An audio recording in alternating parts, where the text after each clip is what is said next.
Gloire à Dieu. Voilà le thème que j'aimerais partager ce matin. Ce titre est le résultat d'un livre que j'ai beaucoup apprécié, que j'ai lu. Mais bien sûr, le message n'est pas le résumé du livre, soyez rassurés. Mais simplement le résumé d'une lecture que je fais actuellement dans la parole de Dieu, sur laquelle je suis tombé. Puis, vous savez, je pense que c'est un petit peu ce qui se passe lorsque nous lisons la Bible. Nous ne sommes pas là avec un chrono en disant, voilà, il faut que tous les jours je lise ma Bible tant de temps, bien que ce soit important pour nous de nous discipliner, de lire la Bible et puis de la lire d'une manière régulière, ou de se dire tout simplement, mon objectif c'est de lire tant de chapitres par jour. Mais voyez-vous, il y a des moments, nous lisons la Bible et puis on s'arrête. Et on est là en réflexion, ou on est là en prière aussi.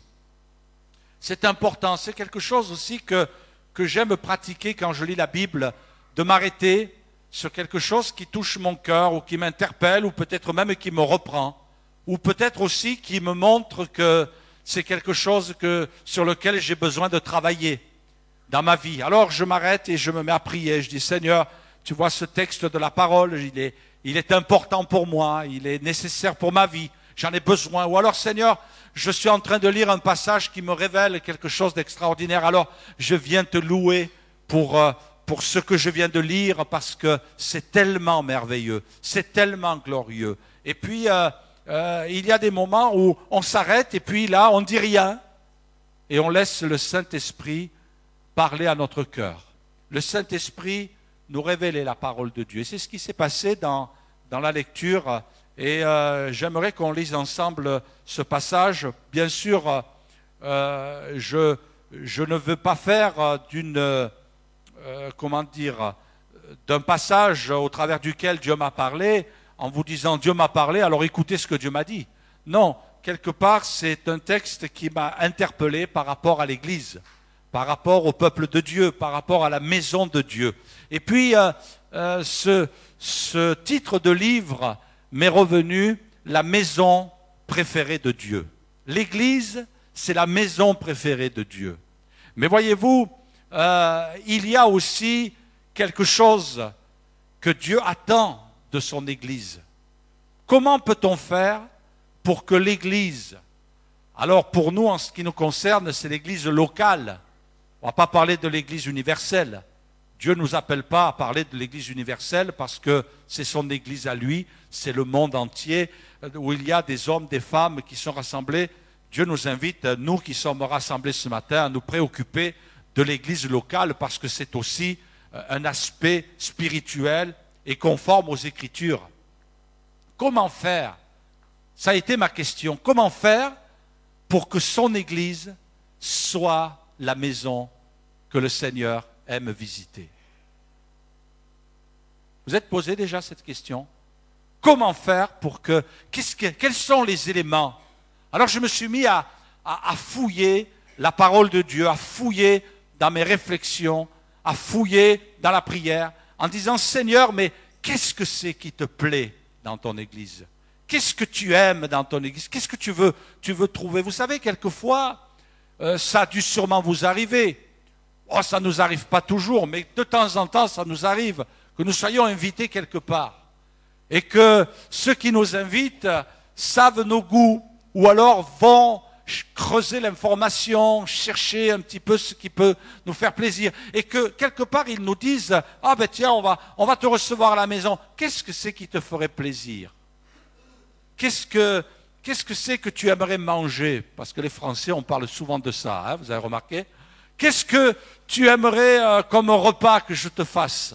Et puis, c'est pour honorer la personne. Et quelque part, se dire nous-mêmes aussi, Seigneur, nous venons dans ta maison. Et on ne vient pas dans ta maison pour nous. On ne vient pas dans ta maison simplement pour chercher quelque chose et pour partir avec quelque chose. Mais on vient dans ta maison pour t'apporter quelque chose. Et puis, qu'est-ce que tu veux voir là? Qu'est-ce que je peux faire, Seigneur? Quel est le comportement, l'attitude? Quel est, Seigneur, le fonctionnement de ton peuple pour que cette maison soit une maison que tu aimes visiter, dans laquelle tu aimes aller, la maison préférée de Dieu. Alors on va lire ensemble un passage que j'aime beaucoup et qui nous parle à ce sujet. Au moment où les sacrificateurs, c'est à l'époque de Salomon, le moment où Salomon a construit le temple de Dieu, et le temple est achevé, tout est fait comme il fallait. Il est marqué le moment où les sacrificateurs sortirent du lieu saint, car tous les sacrificateurs présents s'étaient sanctifiés sans observer l'ordre des classes, et tous les Lévites qui étaient chantres, voyez, sacrificateurs, les chantres, Asaph, Amam, Jéduthun, leurs fils et leurs frères revêtus de byssus, se tenaient à l'orient de l'autel avec des cymbales, des luttes, des harpes, et avaient auprès d'eux 120 sacrificateurs sonnant des trompettes. Et lorsque ceux qui sonnaient des trompettes et ceux qui chantaient, s'unissant d'un même accord pour célébrer et louer l'Éternel, firent retentir leurs trompettes, les cymbales et les autres instruments, et célébrèrent l'Éternel par ses paroles, car il est bon, car sa miséricorde durera toujours. En ce moment, la maison de l'Éternel fut remplie de nuées. Les sacrificateurs ne purent pas y rester pour faire le service à cause de la nuée, car, notez bien, la gloire de l'Éternel remplissait la maison de Dieu. Amen. La gloire de l'Éternel. Dans le terme hébreu, c'est le kabot, la gloire, le kabot. Rappelez-vous ce mot, c'est la gloire, la richesse, qui nous parle de la présence de Dieu, de la majesté divine au milieu du peuple de Dieu, de ce que Dieu est descendu là, dans ce temple. Et je crois que, quelque part, moi c'est mon désir et je pense que c'est le désir de chaque croyant de dire, Seigneur, quand nous sommes dans ta maison, nous voulons le kabot, nous voulons la gloire. Nous voulons, Seigneur, que tu sois honoré dans ce lieu, tu sois béni. Et voyez-vous, ce qui m'a impressionné dans ce passage, c'est que la gloire de Dieu a rempli le lieu parce qu'on a cessé de s'occuper de ses besoins. On a cessé d'être omnibulé par ses soucis, par ses tracas, par ses fardeaux. Quand le peuple est venu dans la maison de Dieu, quand les sacrificateurs se sont apprêtés pour offrir les sacrifices, et la Bible nous dit que, alors qu'habituellement il y a un ordre de passage, là tous étaient présents. L'ordre de passage a été mis de côté, et puis tous les sacrificateurs étaient là. Et la Bible nous dit que parmi la tribu de Lévi, il y avait les chantres de l'Éternel. Il y avait ceux qui chantaient, il y avait ceux qui faisaient retentir les instruments de musique. Et puis tout le monde s'est uni, tout le peuple était rassemblé. C'était le moment quelque part, un moment d'inauguration. Et en fait, tout le monde est venu en se disant, on vient pour Dieu. On vient pour Dieu. On ne vient pas pour nous, on ne vient pas pour demander, on ne vient pas pour réclamer, on ne vient pas pour recevoir. Et ça m'a interpellé, parce que, je ne sais pas vous, mais quelque part, il arrive souvent qu'on vienne au culte et qu'on dise « Seigneur, bénis ce matin ». Et puis, je suis le premier à le demander.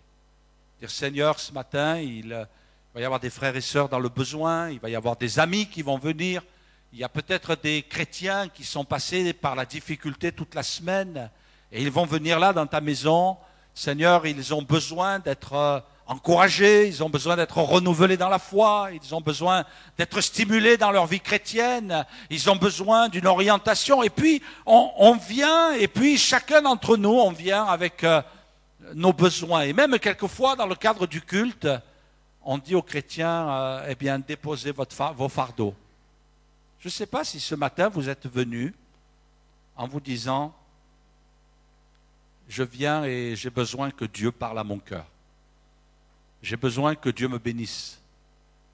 J'ai besoin que Dieu intervienne, parce que cette semaine, il va y avoir un grand défi. Et je ne dis pas que nous avons tort, on n'a pas tort, on a raison. On a raison, on s'attend à Dieu, on vient dans sa maison, on veut recevoir. Mais la réflexion, elle peut aller plus loin que cela. De dire à Dieu, je veux que tu sois à l'honneur. Amen. Que Dieu soit à l'honneur. Et voyez-vous, quand c'est le premier point, on va peut-être vous l'afficher, que Dieu soit à l'honneur, oubliant en fait que nous sommes là avec nos besoins. Et là, on pourrait se dire, mais alors je vais repartir, moi, avec mes difficultés. Je vais repartir avec mes problèmes. Je vais repartir avec mes fardeaux. Eh bien non. La Bible dit que si nous cherchons, premièrement, le royaume et la justice de Dieu, tout nous sera donné par-dessus. Eh oui. Si on dépasse notre vie avec ses besoins, et que même on arrive en disant, Seigneur, ce matin, je veux bénir, je veux te bénir, je veux bénir mon entourage, je veux bénir l'Église, je veux être un instrument de bénédiction, je veux que quand j'arrive dans ta maison, Seigneur, c'est ta maison, c'est l'endroit dans lequel tu aimes te retrouver avec ton peuple. Seigneur, je vienne pour toi, pour que tu sois à l'honneur, non pas pour moi. Je ne vais pas aller au culte parce que j'ai besoin, je ne vais pas aller au culte parce que, eh bien, ça me manque. Tiens, dimanche dernier, je ne suis pas allé au culte, là, j'ai vraiment envie d'aller dans la maison de Dieu, parce que ça me manque. Non, je vais dépasser tout ça. Et c'est une preuve de maturité. C'est une preuve de grandeur spirituelle. Et je vous invite à réfléchir là-dessus. La maison où Dieu est à l'honneur. Là, quand on a construit le temple, à l'époque de Salomon, eh bien, tous sont venus. Et même, excusez l'expression, mes frères et sœurs, mais les sacrificateurs, il y en a qui auraient pu dire, oh, ben moi je reste à la maison, hein, c'est pas mon tour. Hein. C'est pas mon tour, aujourd'hui je ne suis pas de service. Non, j'y vais pas. On va laisser travailler chacun son tour. Et puis, ils auraient pu raisonner comme ça. Ils ont dit, non, non, on y va tous. Même si ce n'est pas notre tour. Parce qu'après tout, on va dans la maison de Dieu, pas parce que c'est notre tour, mais parce qu'on veut que Dieu soit à l'honneur. Amen. Dieu soit à l'honneur. Mes frères et sœurs, que nous puissions dire, Seigneur, ta maison, c'est l'endroit dans lequel tu aimes venir te retrouver. Et je suis convaincu ce matin, mes frères et sœurs, que le cœur de Dieu se réjouit de nous entendre parler de ça ce matin. Seigneur, et je voudrais vous encourager, non pas à dire amen à mes paroles, mais dire amen à la parole de Dieu. Seigneur, nous voulons que tu nous aides à réaliser que dans ma vie, au travers de ma vie, tu sois à l'honneur. À l'honneur, Seigneur. Amen. Deuxième chose que je voudrais dire, c'est une maison dans laquelle il y a de l'ordre aussi. Là, je ne vais pas vous lire ce passage, mais il nous est dit, on peut revenir aussi à Salomon, mais on peut revenir à Moïse, à la construction du tabernacle. On ne va pas vous afficher, ce n'est pas la peine d'afficher le texte, mais il nous est dit que à l'époque de Moïse, Dieu a donné le plan sur la montagne à Moïse pour qu'il sache de quelle manière il devait construire, aménager même, où il devait mettre l'autel des parfums, où il devait mettre la table des pains de proposition, où il devait mettre le chandelier, où il devait mettre l'arche avec le couvercle sur lequel étaient les chérubins, où il devait mettre le voile, où devait être la cuve d'airain, où devait être l'autel d'airain, et où devait être le parvis. Et Moïse a suivi scrupuleusement tout ce que Dieu lui a dit. Et à l'époque de Salomon, c'est un jour David, j'ai bien aimé, on le voit vraiment décrit clairement dans le livre des Chroniques. David un jour appelle son fils et il lui donne tous les plans. Il lui dit, voilà mon fils, comment tu vas construire la maison de Dieu?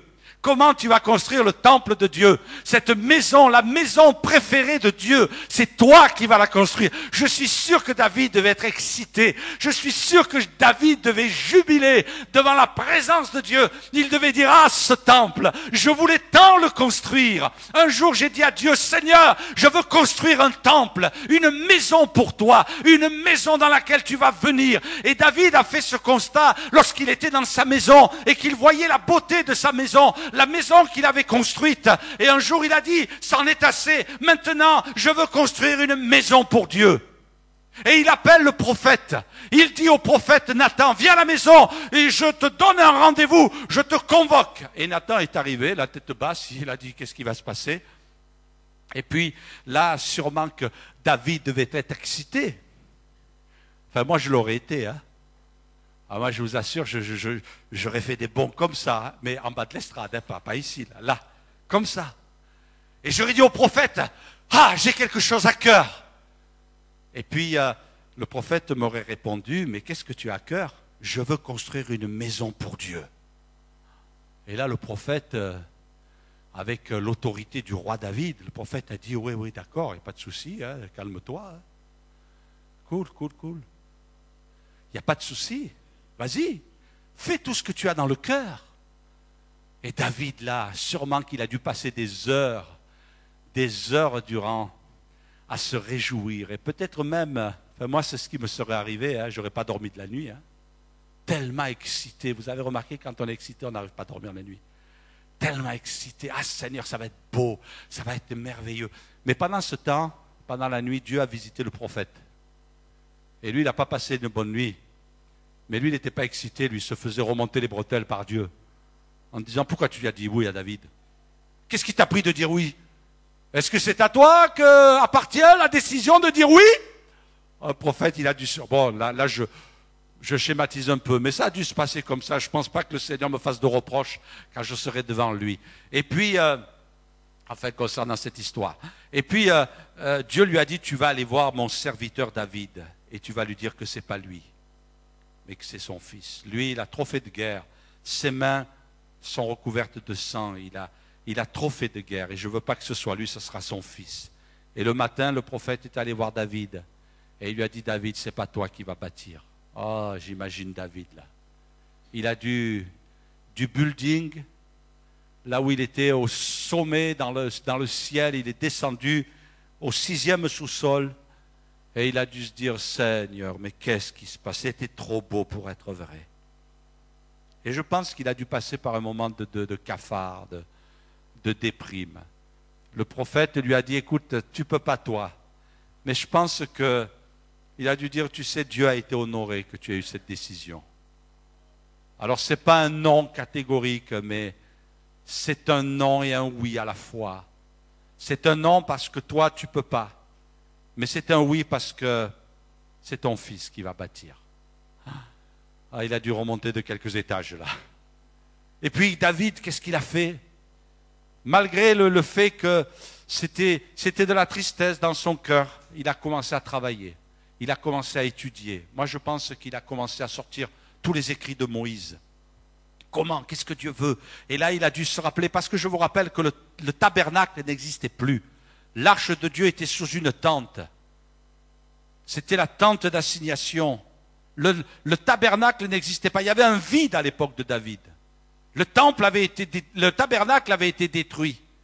Et là, c'est un vide, mais c'est une période de transition, c'est une période charnière. On va passer du tabernacle, qui était un temple sous tente, un temple mobile, qui n'existe plus, qui a été en partie détruit, et puis on va aller vers le temple. Et là, David a commencé à étudier, il a dû passer des heures et peut-être des semaines et des mois. Et là, il a commencé, vous savez, il a dit, là, il me faut de l'or. Et il a rassemblé l'or, là, il me faut du bois. Il a rassemblé le bois, là, il me faut des pierres. Il a rassemblé les tailleurs de pierre. Et il a dit, là, il me faut du fer, là, il me faut de l'airain, là, il me faut de l'argent. Et il a tout rassemblé. Et un jour, il a convoqué son fils. Et il a dit, mon fils, regarde, c'est toi que Dieu appelle. Respecte l'ordre. Respecte le cheminement. Voilà le plan. Attention, ne déroge pas à la règle. Dieu est exigeant. Dieu est un Dieu exigeant. Dieu est un Dieu qui veut que les choses soient respectées. Dieu ne vient pas dans une maison où les choses ne sont pas respectées. Alors, Salomon, sois attentif. C'est très important. Je connais Dieu. Toi, tu es jeune. Tu es fragile encore. Tu connais pas Dieu. Tu es en train de le découvrir. Mais fais attention à une chose. Dieu veut de l'ordre. Oh, je ne sais pas s'il l'a dit avec autant d'intonation, mais je vous assure que Salomon, il a dû comprendre. Dieu est un Dieu d'ordre. Et plus tard, on le retrouve même dans la bouche de l'apôtre Paul. Dieu est un Dieu d'ordre. La maison que Dieu visite est une maison dans laquelle on fait les choses dans l'ordre, où on respecte l'ordre, où on respecte ce que Dieu a établi. Oh, je ne dis pas que l'Église, c'est une sorte d'armée où tout le monde est en rang, où il n'y a pas un cheveu qui dépasse, où il n'y a pas un ongle qui est plus long que l'autre. C'est pas ça que je veux dire. L'ordre, elle est dans les cœurs. L'ordre, elle est dans les vies. J'ai réalisé une chose, mes frères et sœurs, ces dernières semaines, ces derniers mois. Dieu m'a parlé. Et vous savez ce que Dieu m'a dit? Bon, il n'y a pas eu une grande lumière dans ma chambre, et je n'ai pas vu un ange qui était là en train de descendre et en train de me taper pour me réveiller, pour dire voilà, j'arrive avec un message de Dieu. Non, non, c'est simplement quelque chose qui se passe dans le cœur. Vous avez l'habitude, vous le vivez aussi, Dieu vous parle. Et puis j'étais dans un temps de prière et puis le Seigneur m'a parlé. Et il m'a dit, enfin du moins c'est comment les choses je les ai comprises avec des variantes certes, mais quelque part il y a eu cette pensée forte où Dieu me disait, vous les hommes, les serviteurs de Dieu, l'Église, vous me bâtissez des églises. Et puis dans mon esprit, je me rappelais, puis c'est vrai, ça a été de bons moments où on était pour plusieurs en bleu de travail, les manches retroussées, les mains pleines d'ampoules, hein, parce qu'on était en train de casser, on était en train d'aménager, puis là on se projetait, c'était merveilleux. Et puis, avec un petit picotement dans le cœur, comme une joie, et peut-être même, allez, disons-le, enfin je le dis pour moi, et je le confesse ce matin, presque une pointe d'orgueil. Et Dieu me disait, vous les hommes, vous me bâtissez des édifices. Mais il n'y a aucun homme, il n'y a aucun serviteur de Dieu, il n'y a aucun pasteur, il n'y a aucun homme de Dieu qui pourra bâtir l'Église. Parce que l'Église, c'est moi qui l'ai bâtie. Et Dieu m'a transpercé. Et il m'a dit dans mon cœur, quand moi j'agis dans l'Église, toi garde le silence et laisse-moi faire. Parce que vous savez, quelquefois, nous les hommes, nous sommes tellement spirituels que quelquefois, on aurait tendance à dire à Dieu comment il doit faire. C'est pas vrai? Moi, je le confesse. Parce que quelquefois, le Seigneur il est obligé de me fermer un petit peu la bouche en disant, écoute, là, ça, c'est pas ton affaire. Seigneur, mais pourquoi il se passe ça dans ton église? Seigneur, je voudrais que tu agisses là pour pas que ça se passe comme ça. Mais le Seigneur me dit, mais attends, tu es le pasteur, toi. Et moi, je suis Dieu. Alors, on n'inverse pas les rôles. Hein. Tu n'es pas Dieu, toi. Toi, tu es le pasteur. Donc, quand moi, je bâtis l'église, quand moi, je décide d'ajouter, bon là, je ne me plains pas. Mais quand moi, je décide de retrancher, alors là, ça me gêne. Quand moi, je décide de juger, quand moi, allons plus loin, mes frères et sœurs, quand Dieu dit, quand moi, je décide de trancher, vous savez ce que Dieu m'a dit? Toi, mets-toi dans un coin et garde le silence. Bâtis-moi des murs, mais n'oublie jamais que c'est moi qui bâtis l'Église. Et toi, tu es un instrument, parmi tant d'autres, au travers duquel je bâtis l'Église. Dieu est un Dieu d'ordre. Amen. Et là, nous devons veiller, mes frères et sœurs. J'aimerais vous dire quelque chose de très important. C'est que, attention à la manière dont on vit notre vie chrétienne. J'ai remarqué, et là aussi, à plusieurs reprises, que quand Dieu agit, il prend toujours son temps. Nous, quand il y a un problème, on a appris, les parents, c'est la fête des mères aujourd'hui. Les papas, ça va bientôt être votre fête, ne vous inquiétez pas. Moi, je trouve que la fête des pères, en principe, quand c'est la fête des mères, c'est notre fête à nous. Hein? C'est pas vrai? Bon, enfin, je ne vais pas trop m'étaler. Mais voyez-vous, j'aimerais vous dire une chose, mes frères et sœurs. C'est que nous, on a appris en tant que parents que quand on doit agir, on n'agit pas 6 mois après. Vous imaginez le papa qui attrape son fils et qui dit « je vais te corriger aujourd'hui ». Moi, je vous passe les détails hein, et la forme. « Je vais te corriger aujourd'hui ». « Papa, qu'est-ce que j'ai fait? Qu'est-ce que j'ai fait ?» Ben aujourd'hui, tu n'as rien fait. Il y a 6 mois, tu as fait une bêtise. Il y a 6 mois, tu as rayé la voiture. Il y a 6 mois, la voiture est vendue, c'est pas grave. Mais tu as rayé la voiture il y a 6 mois. Et je vais te discipliner aujourd'hui.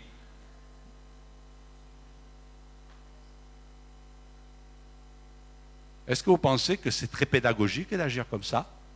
Le gamin, il a oublié, lui. Il ne se rappelle même plus la couleur de la voiture, vous l'avez vendue, il ne se rappelle même plus quelle couleur elle était. Il ne se rappelle plus. Et ce n'est pas normal d'agir comme ça. Mais mes frères et sœurs, je vais vous dire une chose.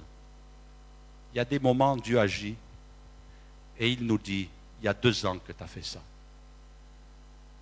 Et je l'ai vu. Et c'est aujourd'hui que je te juge. Et là, on ne comprend pas. Et quand vous lisez la Bible, c'est comme ça que Dieu fait. Alors peut-être il y a des gens qui vont arriver vers le Seigneur et qui vont dire, mais Seigneur, tu m'as laissé faire pendant 2 ans, tu aurais dû me reprendre tout de suite. Oui, je t'ai repris. Oui, je t'ai repris. Mais tu n'as pas compris. Comme cet homme qui est en train de voir l'eau qui est en train de grimper dans sa maison, il est en train de vivre l'inondation et l'eau est en train de grimper. Et là, c'est un chrétien, il prie, il dit, Seigneur, viens me secourir. Et là, il y a un camion de pompiers en face qui disent, venez, on va vous aider. Non, non, je compte sur Dieu. Seigneur, viens me délivrer. Et l'eau est en train de monter, de monter, de monter. Et le pompier qui dit, mais attends, tiens, saisis ma main, prends ma main. Non, c'est Dieu qui va me délivrer. C'est Dieu qui va me délivrer. Et là, l'eau est en train de monter. Et finalement, il se noie. Et le pompier dit, trop tard. Et celui qui s'est noyé arrive au ciel. Et là, il est en colère. Et il dit à Dieu, mais Seigneur, je t'ai prié. Pourquoi tu ne m'as pas délivré? Ben oui, je t'ai délivré, je t'ai envoyé un pompier. Et souvent, on est comme ça. On ne voit pas ce que Dieu fait. On ne voit pas quand Dieu parle. La Bible dit que Dieu parle tantôt d'une manière, tantôt d'une autre. Alors mon histoire, ce n'est pas une histoire vraie, je ne pense pas. Hein? Mais c'est une histoire qui illustre bien. Quelquefois, on fait des reproches à Dieu. Et Dieu nous a parlé. Et quand on va se trouver devant Dieu, le Seigneur dira, je t'ai parlé, je t'ai parlé, je t'ai parlé, et tu n'as pas écouté. Le problème, c'est que je parle, mais tu n'écoutes pas. Mais pourquoi tu m'as repris si tard? Pourquoi le jugement est tombé? Moi, je vais vous dire une chose. C'est que j'ai compris que quand Dieu juge, c'est que tout est bien mesuré. Tout est bien calculé. Moi, si j'ai des reproches à me faire en tant que papa,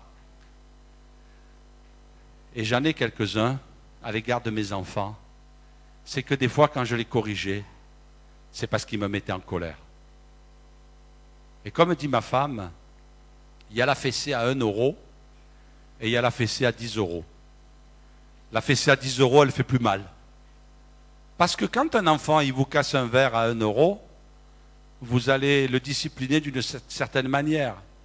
Mais si vous cassez le vase que vous a fait cadeau votre mari qui vaut 100 euros, eh bien, il ne va pas prendre la même correction que pour le verre qui a été cassé. Vous comprenez, nous, comme nous agissons. Mais l'enfant qui a 2 ans, vous croyez que lui, il a fait la différence entre le verre et le vase? Et tiens, je vais casser le vase, il vaut 100 euros. Ah, c'est sûr que si c'est le vase que la tantine nous a fait cadeau, vous savez, ces vases qui ne sont pas jolis, vous ne savez pas où les mettre, quoi. Alors vous les mettez juste à l'angle, là, et vous mettez l'enfant en disant, casse-le, vas-y, vas-y. Moi, j'ose pas le casser, mais toi, vas-y. Je ferme les yeux. Alors là, c'est sûr qu'il n'aura pas la fessée à 100 euros. Hein. Mais, voyez-vous, Dieu, quand il agit, il n'est pas comme nous. Moi, il m'est arrivé quelquefois de corriger mes enfants sur la colère. Ils m'avaient tellement énervé d'arrêter la voiture, de tirer le frein à main, de sortir de la voiture. Un jour, ça m'est arrivé. J'avais ma fille, Fanny. Elle était en train de m'énerver. Elle était en train de m'énerver. J'étais en voiture et là, j'ai basculé sur le côté, monté sur le trottoir. Je suis tiré le frein à main. J'ai cru qu'il allait me rester à la main. Je suis sorti de la voiture. Ma femme, elle est... Et puis, j'ouvre la portière arrière et je vois ma gamine. Papa, je t'en supplie. Et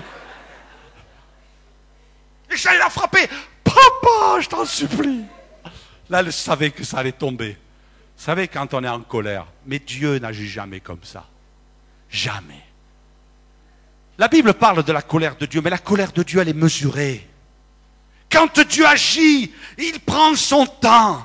Attention, la Bible dit, faites attention à la patience de Dieu. La patience de Dieu, c'est votre salut. Et puis, on ne se moque pas de Dieu, la Bible dit. On ne se moque pas de Dieu. Ce qu'on aura semé, on le moissonnera. Alors attention, Dieu est un Dieu d'ordre. Et ça, il ne faut jamais l'oublier. Ce qu'on sème, on le moissonne. Et quelquefois, ça met du temps à pousser. Un jour, quelqu'un m'a dit, il y a des semences, quand vous les avez mis en terre, elles mettent 2 ans à sortir. 2 ans. C'est vrai que ça semble un petit peu bizarre, mais c'est comme ça que Dieu fonctionne. La maison de Dieu. C'est une maison dans laquelle il y a de l'ordre. Dieu connaît ce qu'il y a à l'intérieur. Il connaît nos motivations. Je ne sais pas si ça vous est arrivé dans votre vie chrétienne, moi ça m'est arrivé. Où le Seigneur m'a dit, tu sais, dans cette situation-là, tu as mal agi. Maintenant, tu as affaire à moi. Et puis Dieu nous dit, attention, la prochaine fois, fais attention. C'est important. Ce qu'on sème, tôt ou tard, mes frères et sœurs, on le moissonnera. Dieu est un Dieu d'ordre. Et puis, j'ai bien aimé aussi, laissez-moi vous dire, bientôt on va terminer, c'est la maison dans laquelle Dieu veut voir des sentiments qui le glorifient. Quand je fermerai le ciel, toujours dans les chroniques, et qu'il n'y aura point de pluie, quand j'ordonnerai aux sauterelles de consumer le pays, quand j'enverrai la peste parmi mon peuple, si mon peuple sur qui est invoqué mon nom s'humilie, prie, cherche ma face, s'il se détourne de ses mauvaises voies, je l'exaucerai des cieux, je lui pardonnerai son péché et je guérirai son pays. Mes yeux seront ouverts désormais et mon oreille et mes oreilles seront attentives à la prière faite en ce lieu. Maintenant, Dieu dit, je choisis, je sanctifie cette maison pour que mon nom y réside à jamais et j'aurai toujours là les yeux et mon cœur. Vous ne trouvez pas que c'est merveilleux? J'aurai toujours là mes yeux et mon cœur. Ce qu'on veut, nous, ce n'est pas les mains de Dieu qui bénissent. Ah Seigneur, je viens dans ta maison parce que je cherche la guérison. Seigneur, je viens dans ta maison parce que tu vois, ça serait bien que, Seigneur, tu vois, le président de la République, il a du mal à augmenter le SMIC. Si tu pouvais m'aider à augmenter le salaire, Seigneur. Touche mon patron, Seigneur, pour qu'il lui arrive une fausse information, un email qui est complètement faux en disant le SMIC augmente et puis qu'il le croit et qu'il m'augmente, Seigneur. Hein? Alléluia. Seigneur, viens m'aider, tu vois mes difficultés, tu vois mes problèmes, tu vois mes souffrances. Ah Seigneur, mon voisin, tu devrais le reprendre dans le ciel, Seigneur. Ça serait tellement mieux. Quand il fait cuire ses merguez, Seigneur, ça sent mauvais dans mon jardin. Parce que j'ai horreur des merguez, Seigneur. Moi, j'aime les côtes de bœuf, Seigneur. Quand ça sent la côte de bœuf, ça va, mais pas les merguez, Seigneur. Reprends mon voisin, Seigneur. Je te promets que je donnerai 10 € pour acheter une couronne. Seigneur, je participerai à une belle couronne lorsqu'il sera mort. Si tu pouvais... Non, ça n'existe pas, ça. Hein? Souvent, on arrive, nous... Et puis, on veut les mains de Dieu. On veut les mains de Dieu. Seigneur, bénis, bénis, bénis, bénis, bénis. Et puis, on a l'impression qu'on a un Dieu avec de grandes mains.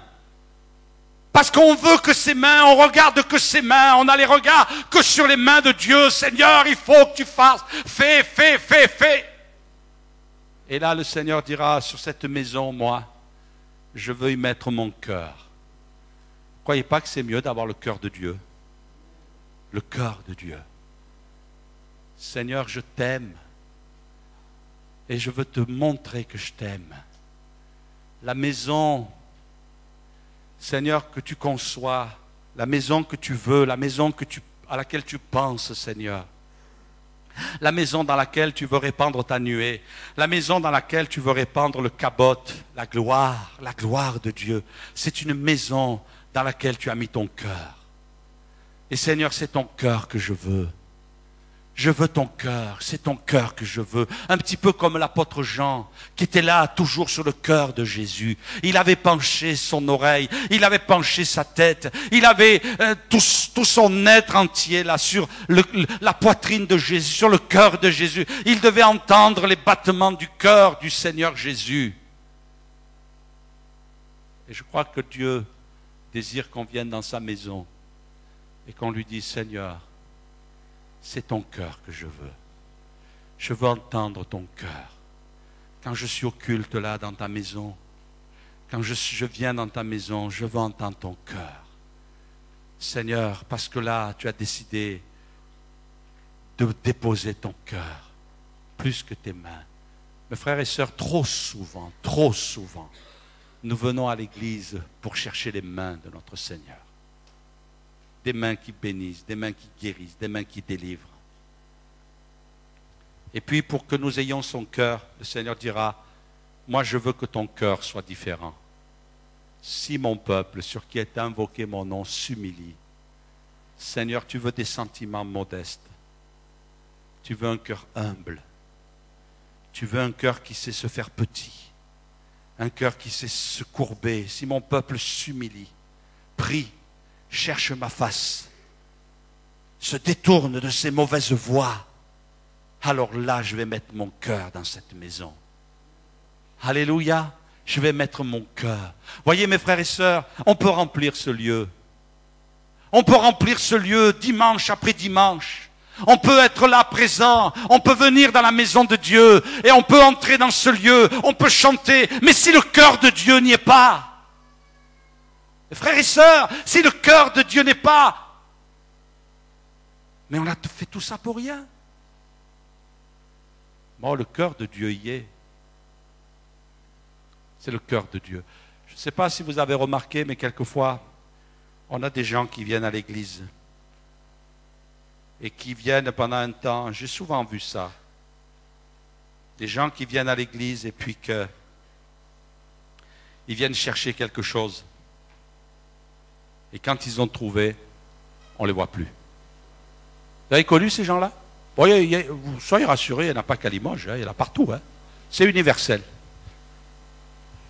Moi, j'ai entendu même des gens me téléphoner. Pasteur, dimanche, je viens au culte. Parce que j'ai des problèmes. Ah? Bon, je ne vais pas leur dire, venez pas, ça ne sert à rien. Ce n'est pas à moi à dire ça. Moi, je leur dis, venez, Dieu va vous bénir. Et j'y crois de tout mon cœur et je le souhaite. Mais ne venez pas pour ça. Venez pour le cœur de Dieu.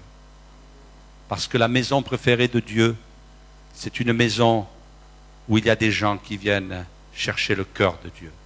C'est ton cœur que je veux. Amen. Et puis, laissez-moi terminer avec cette dernière pensée. C'est une maison aussi dans laquelle il y a de l'attention à l'égard de ceux qui sont dans le besoin. Salomon va prier. Il va faire monter vers Dieu sa prière. Et sa prière, elle est contenue dans le livre des Chroniques. Et il fait ressortir deux choses.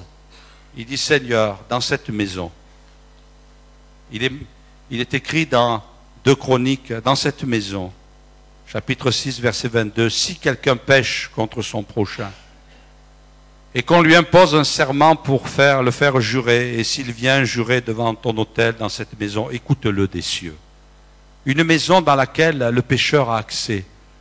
Moi, ça m'a marqué.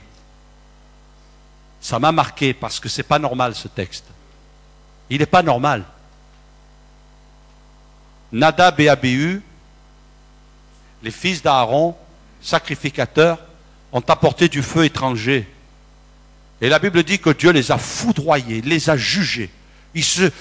Parce qu'ils avaient amené du feu étranger, parce qu'ils avaient péché. Dieu avait donné des ordres. Et là, ils sont foudroyés.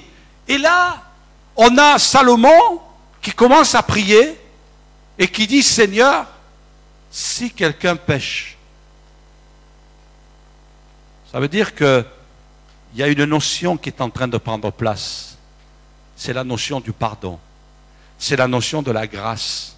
C'est la notion d'un Dieu qui est capable, qui a la faculté d'oublier les péchés, de celui qui s'humilie, de celui qui veut changer, de celui qui veut se repentir.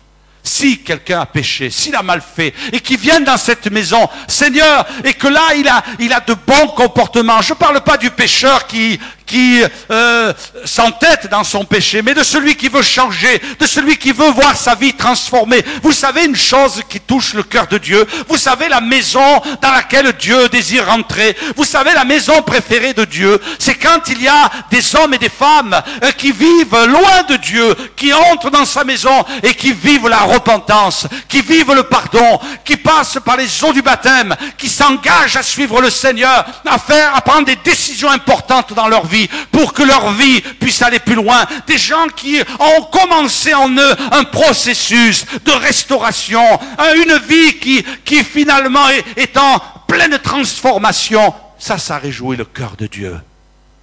Il change. Le cœur de Dieu se laisse fléchir. Nous ne devons pas être une église repliée sur nous-mêmes, mais une église ouverte, pour que nous ayons une vision pour l'évangélisation, pour que les pécheurs puissent se repentir. Ça réjouit le cœur de Dieu. Et puis, dernière remarque à ce sujet, il est dit qu'il va prier quand l'étranger, qui n'est pas de ton peuple d'Israël, viendra d'un pays lointain à cause de ton grand nom, de ta main forte et de ton bras étendu. Quand il viendra prier dans cette maison, exauce-le des cieux. L'étranger, l'étranger, l'étranger. Mais l'étranger n'a pas accès au temple de Dieu. L'étranger ne fait pas partie du peuple d'Israël. Mais qu'est-ce qu'il vient faire l'étranger là? Ben là aussi, on entre dans une nouvelle dimension. La grâce de Dieu qui s'étend à toutes les nations. Le temple de Dieu ouvert à tous. Et puis, on le voit dans la parole de Dieu, dans le livre des Actes, l'Éthiopien qui était le ministre de la reine d'Éthiopie, le premier ministre, et qui est venu pour adorer. Qui est venu pour adorer. Et puis qui a été béni par Dieu. Dieu veut que l'étranger, il soit aussi accueilli. Mes frères et sœurs, il m'est arrivé quelquefois d'entendre des propos racistes dans les églises. Il m'est arrivé d'entendre des gens dire ouais, il y a ceci, il y a cela, et puis de sentir dans mon cœur la colère de Dieu. Je crois que le Seigneur aime tous les hommes, quels qu'ils soient. Et puis, quelquefois, les remarques peuvent être des deux côtés, aussi bien de la part de celui qui est autochtone et qui voit arriver des étrangers, comme l'étranger lui-même. L'étranger lui-même qui a du mal à s'insérer, qui a du mal à se dire c'est ma famille, c'est ma maison, c'est la maison de Dieu, on est dans l'église de Dieu. Et je crois qu'il faut qu'on se fasse un point d'honneur, mes frères et sœurs, à être une église qui aime les hommes, quels qu'ils soient, des frères et sœurs, quelle que soit la couleur de leur peau, quelle que soit leur nationalité. Et je voudrais aussi dire qu'on veut être attentif à l'étranger qui a faim, on veut lui donner à manger, on veut être présent. Mais je voudrais dire aussi, s'il y a des frères et sœurs étrangers parmi nous qui ont du mal à s'intégrer, il faut vous intégrer. Il ne faut pas dire on est là de passage. Vous êtes dans la maison de Dieu. Quelquefois, j'ai de la peine de voir des frères et sœurs qui viennent d'autres pays et puis qui ne participent pas à la vie d'église. Il y en a certains béni soit Dieu, et on bénit le Seigneur. Vous êtes entrés dans ce schéma, c'est ma maison, c'est la maison de Dieu. On est heureux. Moi, je vois des frères et sœurs qui servent dans l'église et qui sont arrivés ici comme des étrangers et qui se disent c'est notre maison et c'est la maison de Dieu, c'est la maison du Seigneur. On est heureux de le servir. Mais j'en vois quelques-uns et je comprends que c'est pas facile. On vient d'un pays, on a rencontré des difficultés, on a coupé nos racines et puis on a rompu avec notre famille et je comprends que c'est dur. Mais attention, que la maison de Dieu, tu ne sois pas un étranger à l'intérieur, mais que tu sois dans la maison de ton Dieu, que tu serves ton Dieu, parce que c'est important, et que tu vives dans la maison de Dieu, comme si c'était ta maison. Seigneur, c'est la maison dans laquelle tu m'inclus, parce que la parole de Dieu me dit qu'on est des pierres vivantes dans cette maison. On est l'édifice. C'est nous, le corps spirituel de la maison. Alors Seigneur, on veut être là. Et tout à l'heure, on a eu cette annonce concernant la journée famille. On va faire une réunion famille. Le dimanche, on va se retrouver en famille. Mais ne te sens pas étranger. Tu es dans la maison de Dieu. Salomon a prié et il a dit, Seigneur, quand l'étranger viendra et qu'il ne soit pas considéré comme un étranger vis-à-vis de Dieu. Oh, comme si Dieu disait, tu es un étranger, va dehors. C'est pas pour toi, c'est pour le peuple d'Israël. Toi, tu n'as pas de place ici, alors l'étranger dehors. Non, Salomon a prié, il a dit Seigneur exauce-le, c'est ma prière. Et on sent l'approbation de Dieu, on sent la gloire de Dieu qui descend sur cette maison. Alléluia. Mon frère, ma sœur, quand tu mets à sa juste valeur la maison de Dieu, la gloire de Dieu, elle ne descend pas uniquement dans la maison de Dieu, elle descend dans la maison de ton cœur aussi. Parce que tu es le temple de Dieu. Et le Seigneur se réjouit. Et parce qu'il se réjouit, l'Esprit de Dieu se réjouit en toi. Et parce que l'Esprit de Dieu se réjouit en toi, tu te réjouis. Parce que la joie de Dieu t'anime. Alors laissez-moi vous dire, mes frères et sœurs, avec beaucoup de tendresse, d'affection, il n'y a pas d'étrangers. Fait partie de la même famille. Et ne sois pas là en disant j'ai du mal. C'est vrai que ça doit être difficile d'arriver dans un pays qui n'est pas le tien. Et quelquefois, peut-être tu es malmené. Je comprends que, et je sais qu'il y a des frères et sœurs, c'est dur. Vous vivez des menaces, vous vivez des moqueries, vous vivez des insultes. Et des paroles qu'on ne peut même pas nommer ici. Mais ici, tu n'es pas en France. Ici, tu es dans la maison de Dieu. Tu n'es pas en France ici. Tu es dans la maison de Dieu. Alors, si quelquefois il y en a quelques-uns qui t'ont choqué dans l'église, laisse-moi te demander pardon pour eux. Parce que moi, je n'approuve pas ça. Et je peux vous dire qu'un jour, j'ai attrapé quelqu'un, je lui ai vraiment dit ce que je pensais par rapport à ses propos xénophobes. Et par la grâce de Dieu, aujourd'hui, il n'est plus parmi nous. Et je dis bien par la grâce de Dieu. Dieu nous a délivrés de ce personnage horrible. Il a délivré son Église de ce personnage horrible. Mais laissez-moi, mon frère, ma sœur, qui que tu sois, s'il y a eu des propos déplacés, te demander pardon pour ces gens. Parce que Dieu ne les approuve pas. Ici, tu n'es pas en France. Tu es dans la maison de Dieu. Une maison dans laquelle Dieu a mis ses yeux et son cœur. Une maison dans laquelle